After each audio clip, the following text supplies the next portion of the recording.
Welcome to our show. You're listening to Palm Beach Music Therapy Connections, a place to learn about and celebrate creative arts therapy. Each week, we'll explore new ways that music, art, and dance can reach, connect with, and help individuals of all stages of health and wellness. Hi, I'm Bree Bynan, a board-certified music therapist and the managing partner for the Palm Beach Music Therapy Institute. Tune in as I interview professionals from healthcare and educational backgrounds on the impact of the creative arts.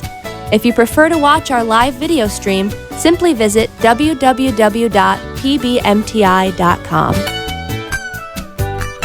Hello, thank you so much for joining us. You are listening to and watching Palm Beach Music Therapy Connections. I'm your host, Bree Bynan, board-certified music therapist and neurologic music therapist, working here locally in Southeast Florida with the Palm Beach Music Therapy Institute.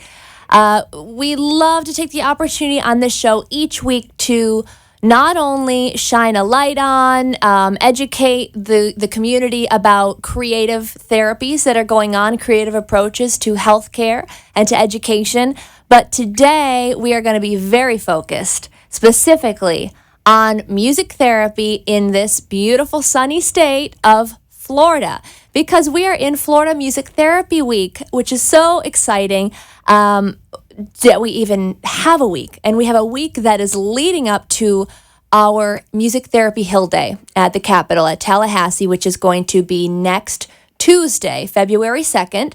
That's what we're going to be talking about today. What does that mean? Why do we have a Music Therapy Hill Day? What is the importance of giving it this recognition, specifically here in the state of Florida? So if you are listening from outside of Florida, so glad you are. Please keep listening, because odds are your state has either just gone through this in protecting the title of music therapy, of going through a registry or a licensure process, or will be going through this. So it's really good to know about this going on, even if you're outside of the field, just to be aware of it.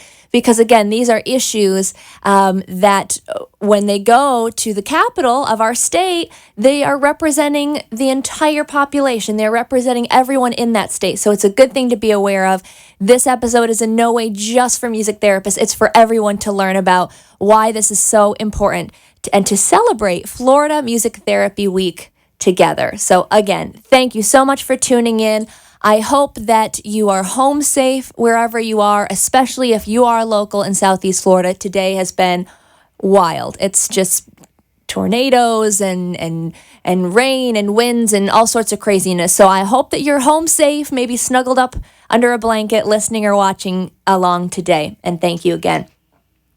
We have some really, really special guests that are going to be calling in today.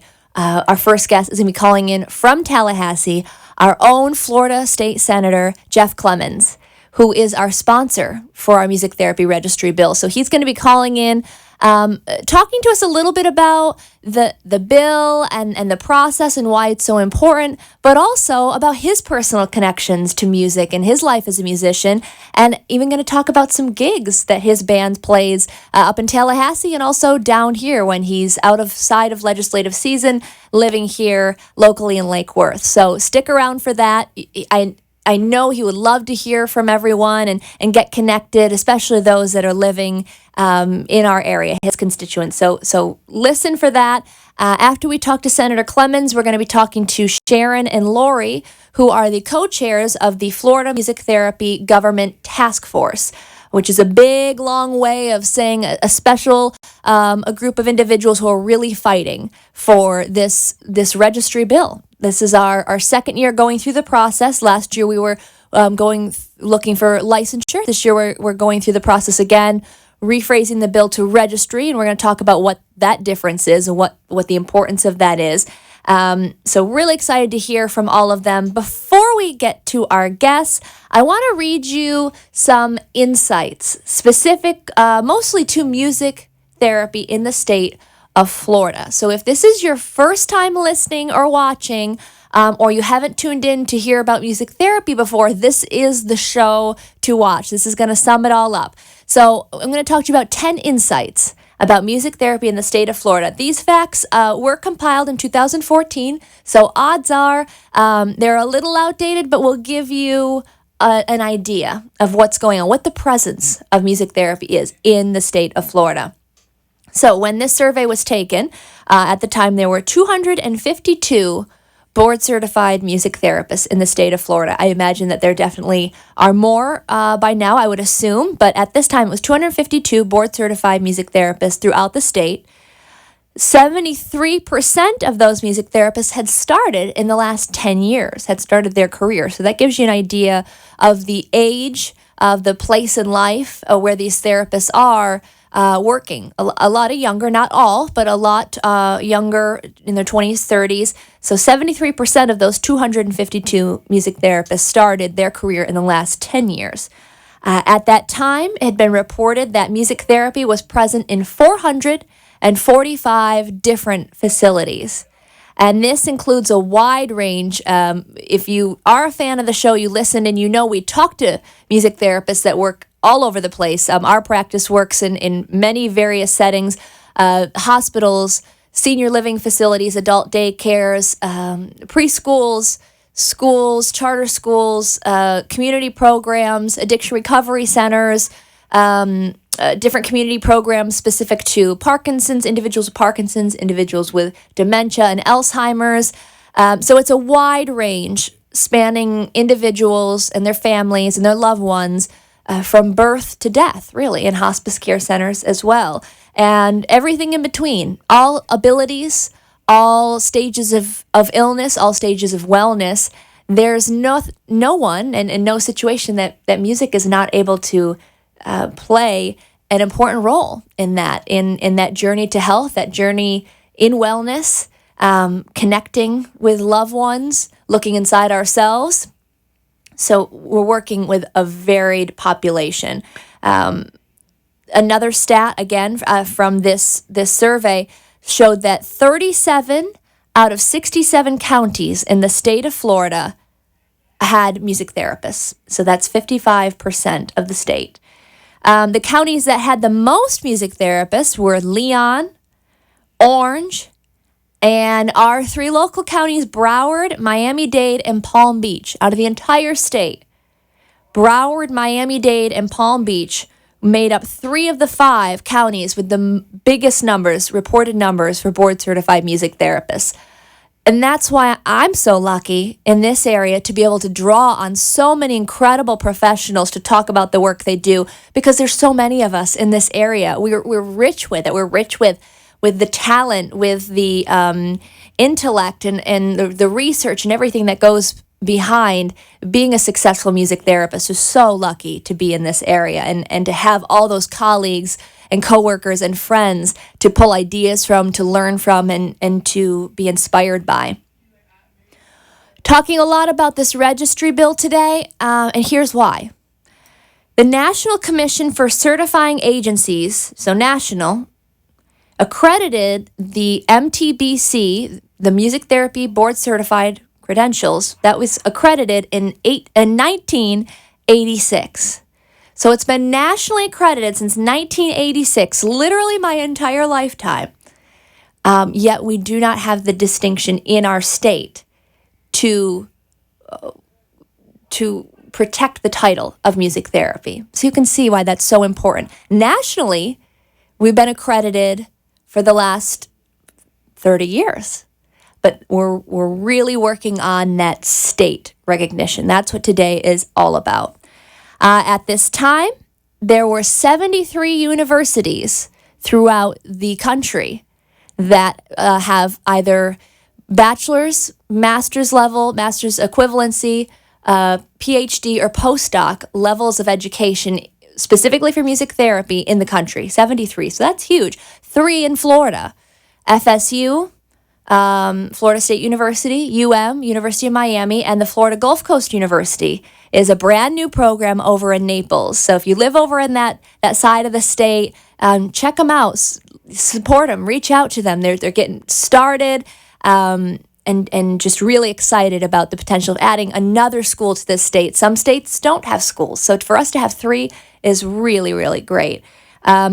In 2014, 34,000 sessions were provided by board-certified music therapists to clients, groups, individuals, family members, 34,000. It's wonderful to see. The AMTA, which is our governing body, the American Music Therapy Association, and the CBMT, which is our certification board for music therapists, both recommend this title protection that we're working on there. We're working with them every step of the way in each state to achieve this recognition on our state level. And the reason for this is because our title is backed by 60 plus years of evidence-based research in all the techniques we do, where we're working on addressing a physical goal, an emotional goal, social goal, communication. It's backed in research that's been completed since the 1950s. So that's why they're so passionate. That's why we're so passionate about getting this title protection to protect the public, protect our clients, also increase access to services. We're going to talk to the pros about it and also to our task force about exactly what that means as we move forward. But before we do, I know we're going to get to a lot of information, a lot of interviewing later on, so we got to kind of get energized with a little creativity, with a little music before we get into all that. So here's your daily sing-along. Since we're talking about Florida today, Florida music therapy, we're going to celebrate a good Florida Sunshine State song. A little ironically today, because we haven't seen the sunshine in a while. But before we get to our guests, we'll have our Beatles sing-along today with a little Here Comes the Sun.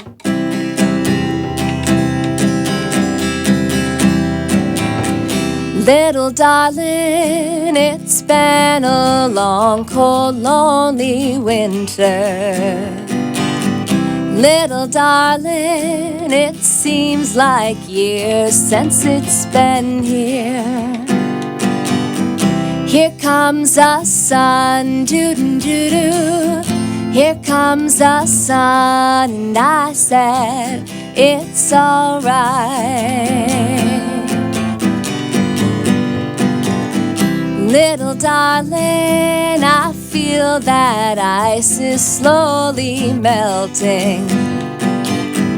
Little darling, it seems like years since it's been here. Here comes the sun, doo-doo-doo-doo. Here comes the sun, and I said, it's alright. Little darling, the smiles returning to their faces. Little darling, it seems like years since it's been here. Here comes the sun, doo-doo-doo-doo. Here comes the sun, and I said, it's alright. Here comes the sun, doo-doo-doo-doo. Here comes the sun, and I said, it's alright. It's alright. Thank you so much for joining us tonight. We are celebrating Florida Music Therapy Week. We've got some great guests right when we come back from this commercial break. Stick around.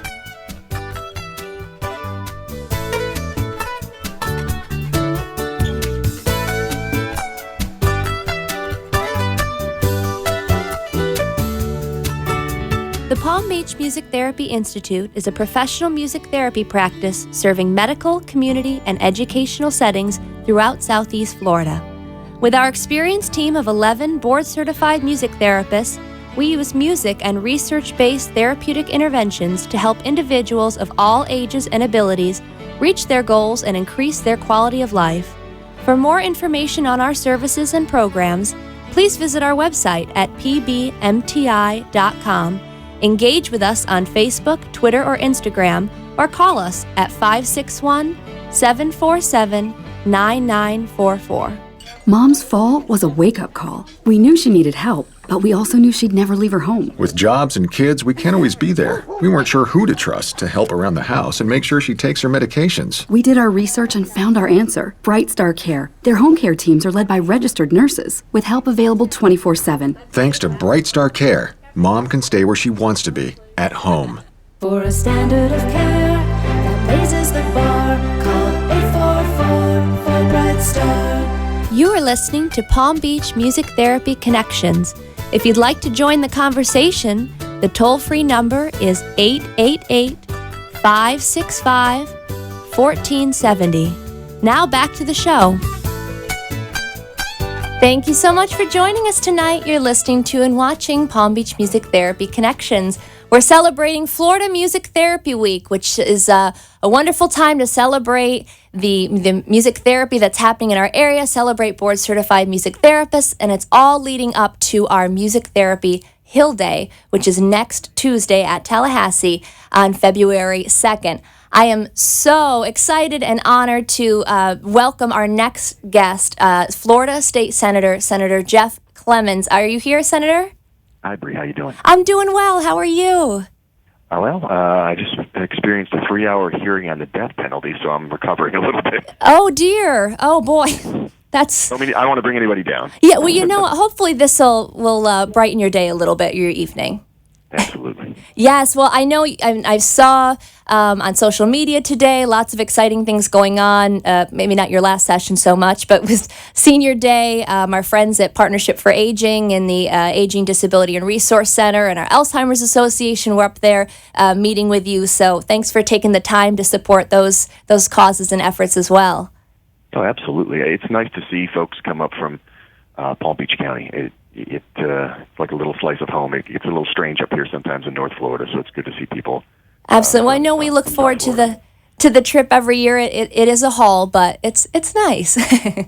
It's a nice trip. So I from when Elisa and I met with you a couple years ago, I think you could feel our excitement when we connected with you and realized your strong connection to music and your strong background with music. So before we get into the bill, I wondered if you could just share a little bit about that and why you are so passionate about music causes. Well, yeah, first of all, I think music is kind of, without being cliche, it's a soundtrack for our lives. You remember where you were at certain times, doing certain things, and listening to certain songs, and so I began playing music when I was in 6th grade, and basically have spent the vast majority of my life, in one band or another, playing guitar, playing drums, playing bass, singing. Toured for a while with a band that had signed a deal with a label out of Miami and distributed us through RCA, and we didn't sell enough albums, so the record company decided they didn't want to put any more money into us. But music has brought me just an immense amount of joy, and I've seen a lot of the world that I think I probably wouldn't have seen otherwise from being on the road, and met a lot of people I never would have met if not for the gift of music. So it means a lot to me, and it's something that's still to this day. I have soundtracks for weeks and soundtracks for days, and nothing quite brings out the emotion in me like listening to the right song at the right time. Absolutely. I think a lot of people can identify with that, and it's also something to be passed on through generations, which is something you shared with your kids, right? Your son, I think Amy met with you today, Amy Daniel with the Alzheimer's Association. She shared that your son plays in the band as well? Yeah, all three of them played in middle school, but only one continued into high school. So yeah, he plays in the Suncoast High Band, which is a lot of fun if you've ever seen him. I haven't, but that sounds great. I know that's a good school, so that's wonderful. So wouldn't you mind sharing with us a little bit?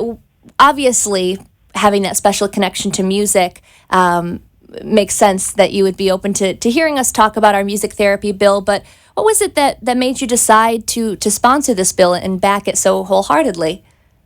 So, we do a lot of very big issue things up here in Tallahassee: the budget, education, funding, healthcare, things of that nature. But a lot of what we do is trying to protect the public when we have the opportunity to do that, and it may not be the big headline grabbing things, but it does make a difference in people's lives. And obviously, with my connection to music and how much time I've spent in my life playing music, when you all brought me the idea behind the music therapy bill, which is this year it's Senate Bill 204. I thought it was a great idea. I thought, the public should know what it is they're dealing with when when someone shows up purporting to be a music therapist, and obviously you all go through a lot of training and a lot of education to put yourself in that position, and it might be frustrating to folks like you who have done that, and then have to deal with other people, for lack of a better term, passing themselves off as music therapists. So, last year we tried to take a run at a licensure, but the truth of the matter is it's very difficult in Tallahassee to get a licensure program through. There is a generally held consensus by the leadership here that they don't want to create new licenses, and you hear the phrase, we want less regulation. Well, everybody wants less regulation until they have to deal with something that's unregulated, right? Right. So this year we've taken a little bit different approach, and we're dealing with what's called a registry rather than a full licensure. But the bill establishes a registration process and the responsibilities for music therapists, and person must be registered as a music therapist to practice musical therapy in the state, with certain exceptions. So. I think that's a good thing, and if we can continue to move it forward, we did already move it past its first committee in a unanimous vote, so it's got a couple more committees before it would go to the Senate floor. But I feel hopeful that we're going to be able to do that in the Senate side this year. Very exciting, and again, thank you for your obviously not only sponsoring the bill, but your passion and excitement that goes behind it. It goes a long way, and we feel that, and we appreciate that as well. And just a couple questions for someone who maybe might be new to the legislative process in general, or hearing about this for the first time. Does this regulation limit other service providers' ability to use music as part of their clinical practice? I don't think. Obviously, you're as familiar with the legislation as I am, but I know you're probably talking for your listeners. I don't think that is the end goal of what we're trying to accomplish. I think we just want to protect the public, and we want to make sure they know who they're dealing with and how they're dealing with those folks. So, the bill. Basically puts some definitions into statute, which have never before been in statute. It actually defines, what a board-certified music therapist is, and defines music therapy, because before you can regulate something in any way, there has to be a legal definition. So, it authorizes the Department of Health to adopt some rules to implement the section, and,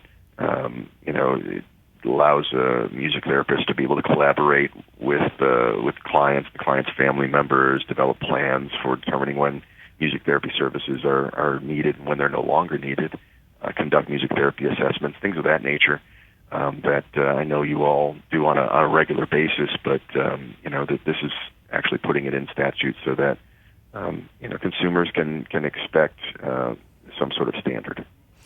And it's a really exciting time, I think, to be in our field, especially being in this state. Before you joined us, Senator, I was reading off some facts about music therapists in Florida, and that the national accreditation has been, in existence since '86. So literally the year I was born, so 30 years now we've had this, and the idea. The rest of us who are a little older. Right.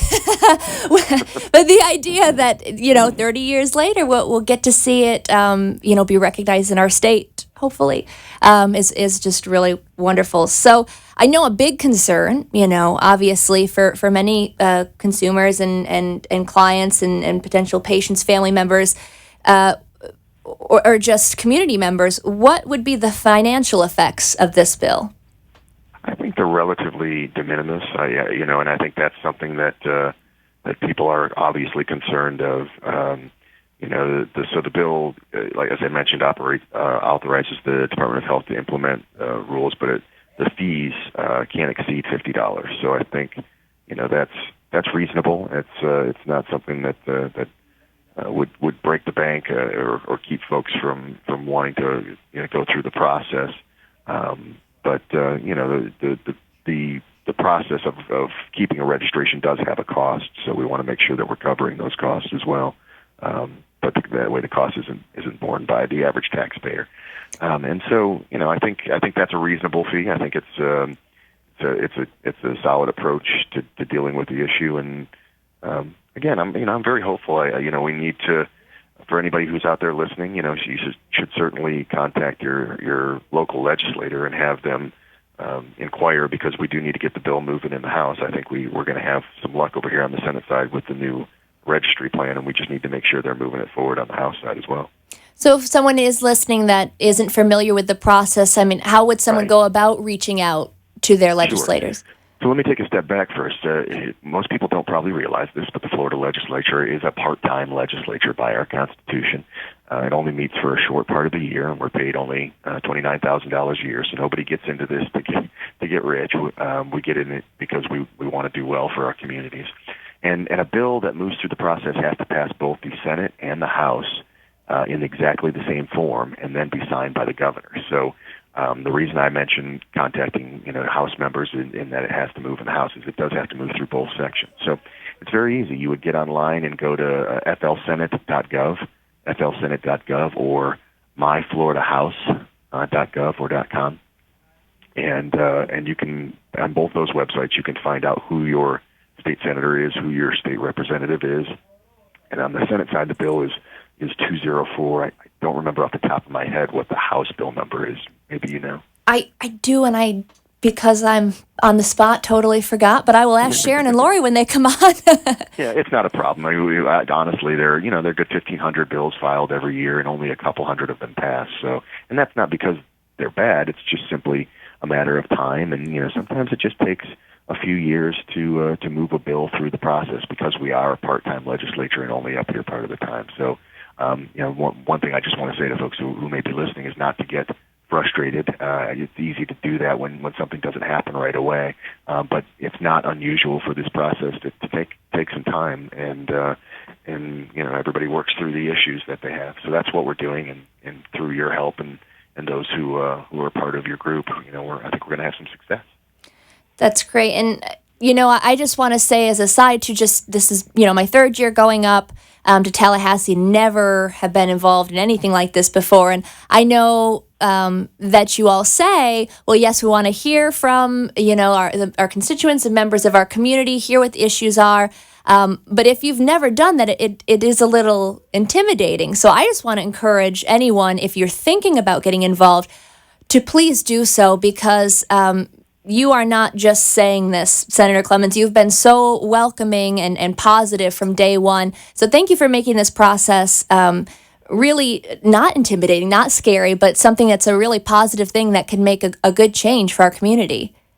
Yeah, look, we're just people. I mean, that's the truth of the matter. I mean, we might like to have a nice title, but most of us, go home and I've got to, clean the bathrooms and mow the lawn just like everybody else. So you shouldn't be intimidated. If this is your government, and we're just average folks like you, and I never turn down an appointment with anybody from my district that calls, and hopefully most legislators are the same way. And it's really interesting to see the process for those who haven't made it up to Tallahassee before. I don't know how many folks you think you might have coming next week, but it really is an exciting thing to see, and a great insight into how government is run, and where our rules come from. It is really neat to see all of that, and even kind of getting outside of our one issue too. It's kind of inspired me to get more involved, being a member of the PFA, and being on vice chair for the Advisory Council of Aging Disability Resources Center this year. I'm feel more empowered to kind of start getting involved in other issues too. So it's a really cool thing. Okay, I have two more questions really quickly. Do you have a moment? I do. These are fun questions. One, the first time we met, you were in the process of building a guitar pool, and I was wondering about an update on that. Yeah, it's done and it's open. It looks fantastic. That's awesome. Well, can we get a picture at least next week we come up, maybe? I'm sorry? Will we get maybe a picture to see next week we come up? Yeah, I'll have one. The strings are in the tile on the bottom of the pool, and it's glow-in-the-dark tile, so that's kind of fun. Very fun. Yeah, so I love it. And it's, if you think about it, it's functional too. The neck of the guitar is a swim lane, so good for the exercise. Perfect. And also, your assistant Chauncey let us know that you have a gig next Tuesday night. Yeah, it's a happy coincidence that you're coming up next week. My band generally comes up to Tallahassee once every couple of years and plays a fun show just for a good time. And it just so happens that next Tuesday we're playing at a bar not a block from the Capitol here, just for fun, and there should be a really good crowd there. The place is called Clyde's, and it's at 7 o'clock on Tuesday. Perfect. And what are the name? Are you still in two different bands? I am, yeah. This one, it sounds a little absurd and egotistical, but we just call it the Jeff Clemens All-Stars because it's just easier to let people know, what's going on here in Tallahassee. There you go. That works. Back in Palm Beach County, the band was called the Detour Street Band, if anybody's ever seen the band play out. And then I play drums in a second band as well. Very cool. Well, look forward to not only getting a chance to go up, meet with you next week, be a part of Music Therapy Hill Day, but also support you at your gig. That's just awesome that it all aligns that way. Thank you so much for taking this time out, Senator Clemens. I know you're so busy. It means a lot to us that you not only lend your support, but would take the time to talk to us about it as well. Yeah, I'm looking forward to seeing everybody. The bill's next stop is healthcare appropriations. That's chaired by a gentleman out of Miami named Rene Garcia. He's a good guy. So if you guys get a chance to go by and see Senator Garcia, encourage him to agenda the bill. Okay, great. Thank you for that advice. So appreciated. All right, have a wonderful night. Thank you again. Thanks, Bree. Take care. Take care. Bye-bye. We're going to take a quick break. When we come back, we're going to be talking to Sharon and Lori of the Florida Music Therapy Task Force. Stick around.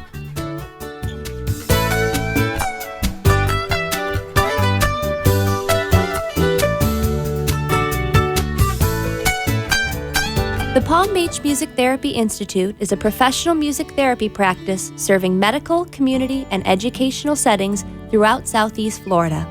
With our experienced team of 11 board-certified music therapists, we use music and research-based therapeutic interventions to help individuals of all ages and abilities reach their goals and increase their quality of life.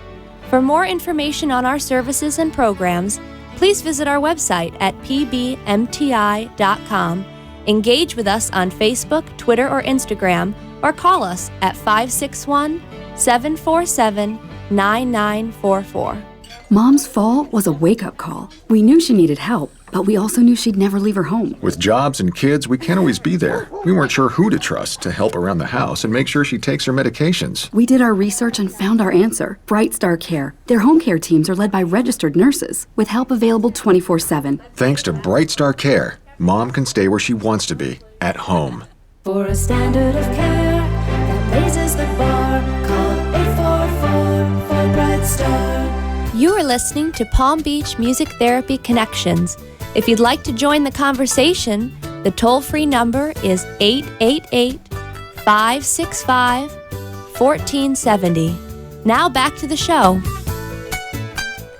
Hello, thank you so much for joining us this evening. You're listening to and watching Palm Beach Music Therapy Connections. I'm your host, Bree Bynan.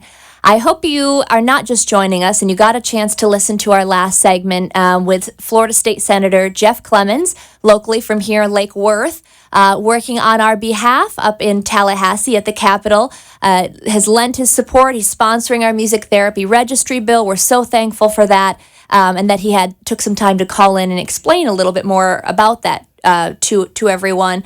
Well, now we have on the phone Sharon and Lori calling in from the Florida Music Therapy Task Force. So they're working on behalf of music therapists in Florida to really get this bill through. Sharon and Lori, are you there?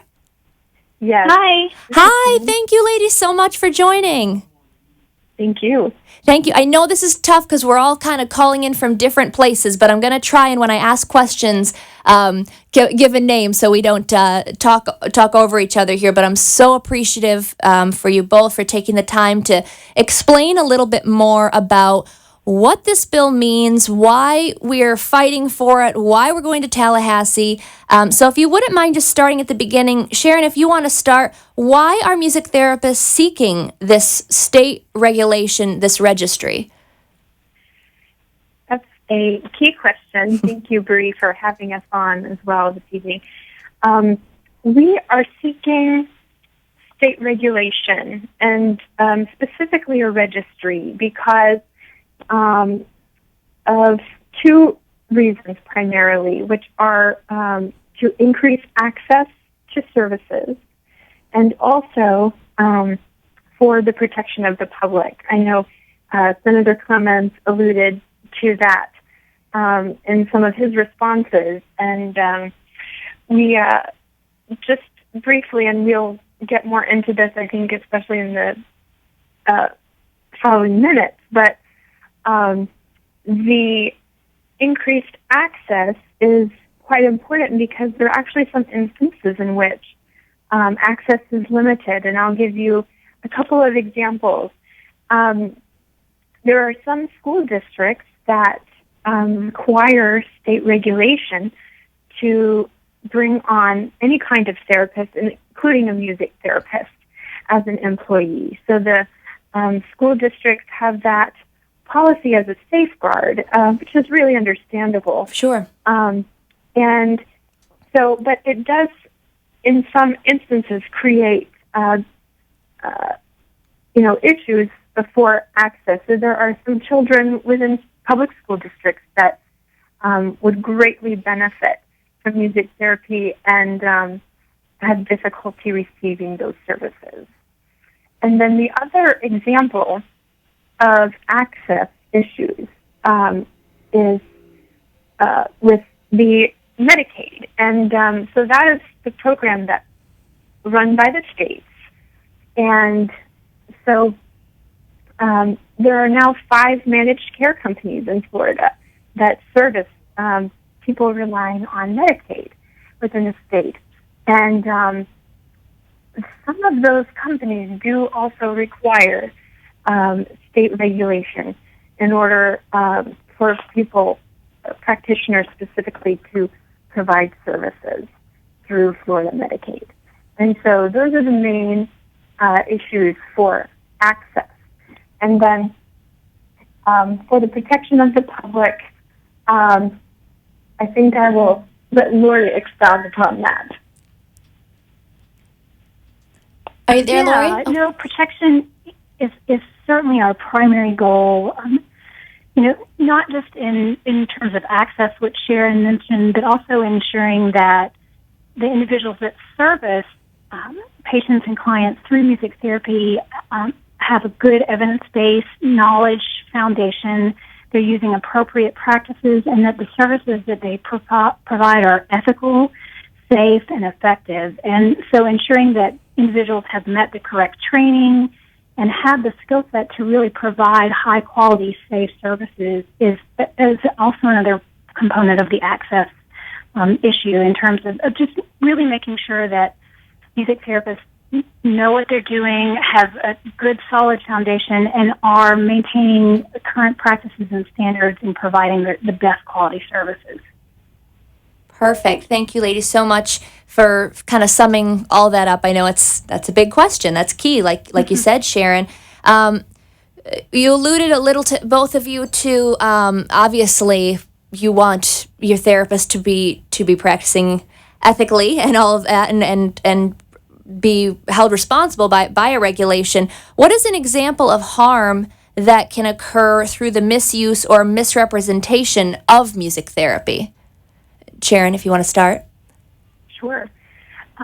So my example that I'm going to share is through the misrepresentation of music therapy. We have received a few reports throughout the state, and there was one specifically that was rather alarming, which was someone who was playing a harp within a NICU, that's a neonatal intensive care unit for premature infants, and they were representing themselves as providing music therapy, or therefore being a music therapist.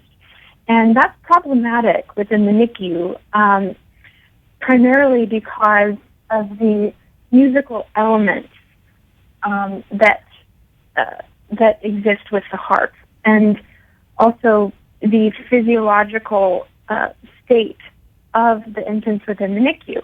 Their neurologic framework is not developed enough to process or withstand that level of stimulation.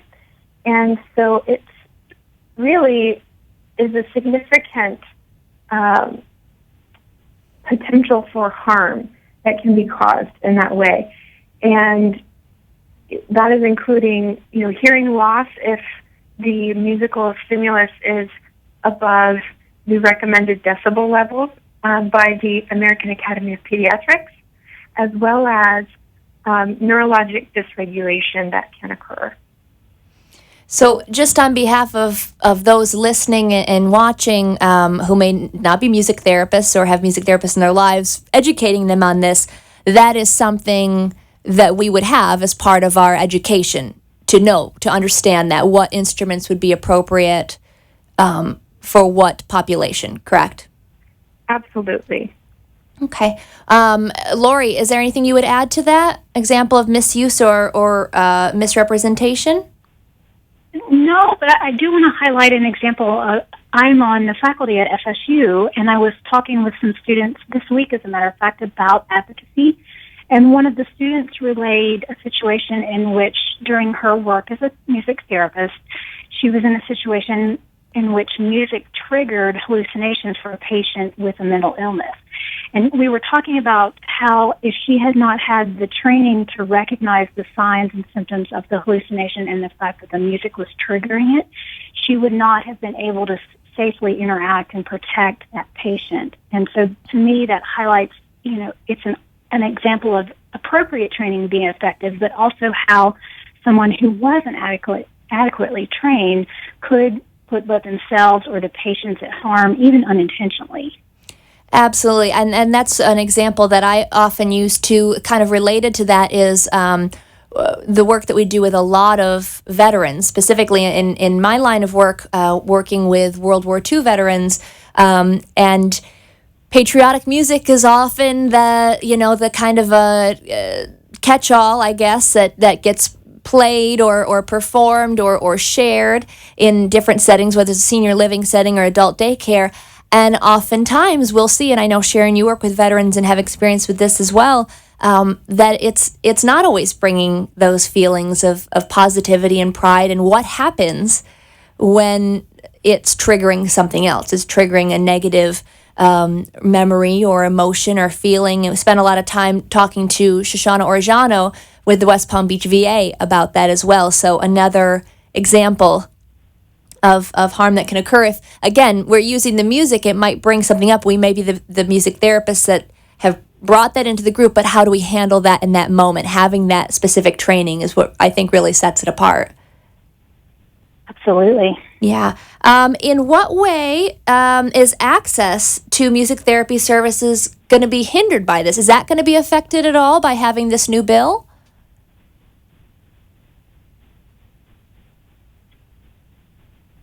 This is Sharon. No, it will not. And actually, to speak to both that and something, again, that Senator Clements alluded to earlier in the show, access to music therapy services specifically will be increased by this bill, likely. We're hopeful of that. And, cannot say that for sure. But our hope is that they will be increased as a result. And also wanted to highlight that other service providers' ability to use music as a part of their own clinical practice will also not be hindered. And certainly as long as individuals are working within their own scope of practice, we are happy for them to use music as well. Yeah, for sure. I'm sure we all collaborate with other therapists, and I think that's a great thing that we can be doing as music therapists as well, is to give those tools of, we notice this really is a song that brings comfort to your loved one, to your either if it's a professional or personal caregiver, giving those tools and encouraging them to use music, I think is a strength of our career as well. Absolutely. Will this create any barriers to entry for the field? In other words, is there any kind of issues of reciprocity for clinicians moving between states if their current state does not have this type of registry or licensure? And Laura, you just came to Florida from another state, so maybe that would be a good question for you to answer.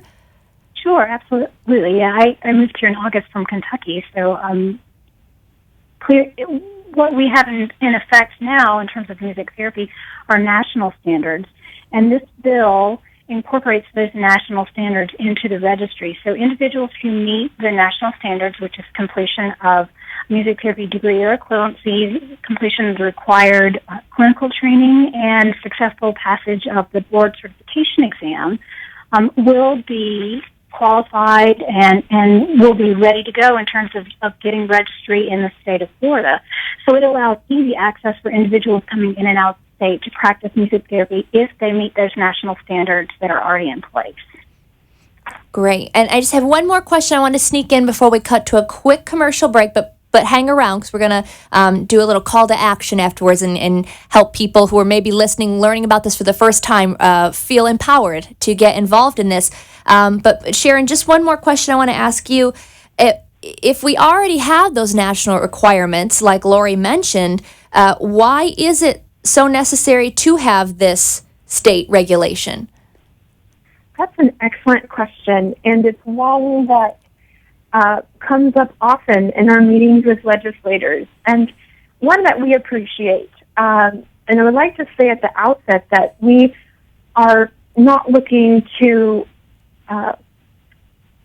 create any kind of regulation purely for regulation's sake. But what our bill will do is create a standard of practice by law within the state of Florida. Currently, our organizations, music therapy organizations, governing organizations, do not have any sort of way to track instances of misuse or misrepresentation of music therapy services. And we also do not have the legal authority to follow through on those cases within the state. And so this bill will set the standard of practice by law and will give us the jurisdiction to address any issues that do arise. Wonderful. Thank you so much for explaining that. And are you ladies able to hang around for a few more minutes? Absolutely. Oh, thank you so much. We're going to cut to a quick commercial break. We come back, we're going to talk how you can get involved in this very important issue. Stick around.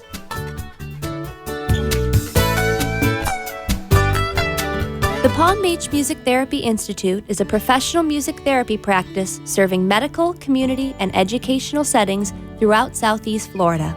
With our experienced team of 11 board-certified music therapists, we use music and research-based therapeutic interventions to help individuals of all ages and abilities reach their goals and increase their quality of life. For more information on our services and programs, please visit our website at pbmti.com. Engage with us on Facebook, Twitter, or Instagram, or call us at 561-747-9944.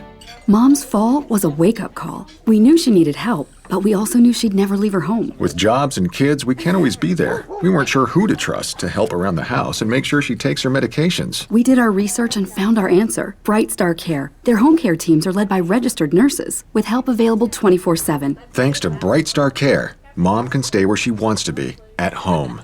For a standard of care that raises the bar, call 844 for Bright Star.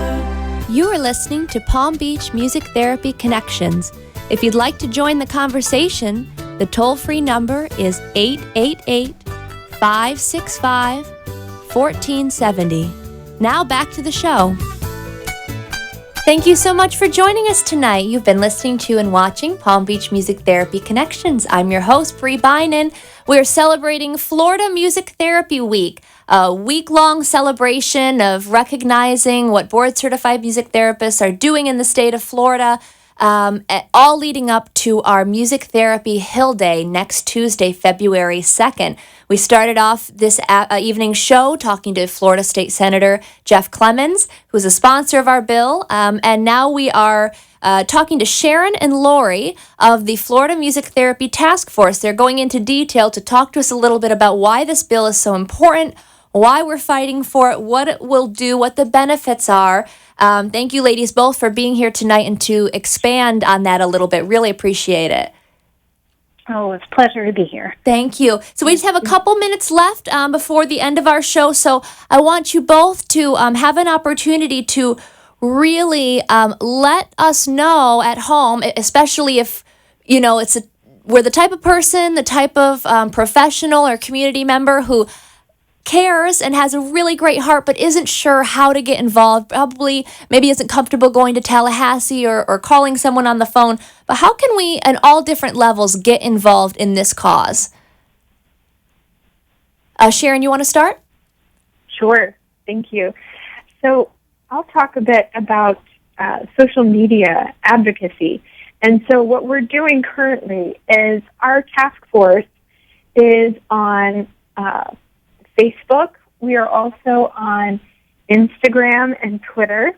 And so we are spreading the word on all of those websites. And we're making posts. And if your listeners they're likely familiar with the music therapist, if you are connected with them on social media, what your listeners can do is go ahead and share those posts. If they feel confident, writing their own content, that would be wonderful.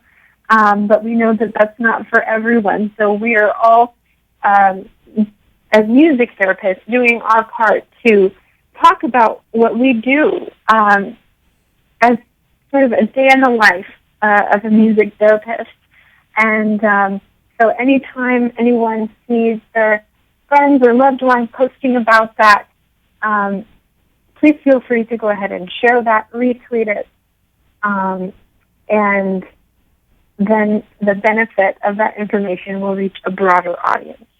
And I think, certainly there's things that music therapists specifically can do to speak about the work that they do every day in the field, but even outside of the career, to have our friends and community members and even those that we've worked with in one capacity or another, or caregivers for those we worked with, it's important to hear their voices as well, right? Absolutely. Yes. Go ahead, Sharon. Oh, that's fine. I was just going to add another thing that we're doing is as task force chairs and our task force as a whole, we send out these updates on our legislative process to all of the music therapists within Florida. And one thing that we're in the process of doing right now is having music therapists reach out to people they know who perhaps they've received music therapy services, perhaps they work every day with fantastic music therapists. One way for them to help is to share their experience with music therapy. I know, as an example, from my hospice work, I worked with a wonderful nurse who would come and get me anytime she had a difficult procedure to do, because she knew that the music would keep this particular patient calm throughout the procedure. So and sharing examples such as that, they're very powerful, and they, coming from people who are not music therapists but have experienced the power of our services, that's a really valuable contribution that people can make. Absolutely. Would have a great impact, I imagine, on those in Tallahassee as well, especially hearing those stories.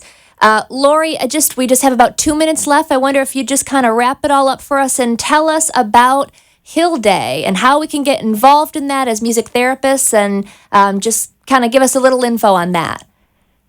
Sure. We will be meeting as a group on February 2nd. We will be at the Capitol most of the day. We will be visiting our legislators. We will be sending thank you notes. We will be advocating. We will be making strategy and plans on ways to post on social media and and calls to actions and those types of things, and really just trying to make that grassroots impact. When Senator Clemens mentioned, making time to talk to people in his district, it's absolutely true. Those face-to-face contacts mean so much and are very powerful in terms of stressing how important issues are to you. And I think a great way for us to share our story as music therapists, and also for, as Sharon mentioned, our clients to share their experiences.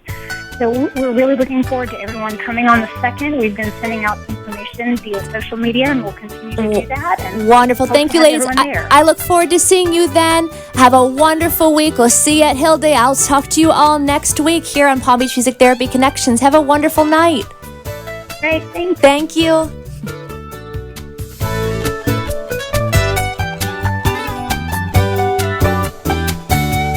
Thank you for listening to Palm Beach Music Therapy Connections. We hope you enjoyed today's program and discovered new ways to bring music, art, and dance into your home or workplace. Please find a copy of today's show at pbmti.com. If you have any questions for our guest or myself, please email me at Bree, that's BREE, at pbmti.com, or call the Palm Beach Music Therapy Institute at 561-747-9944. Tune back in next week for an all-new live show. See you then.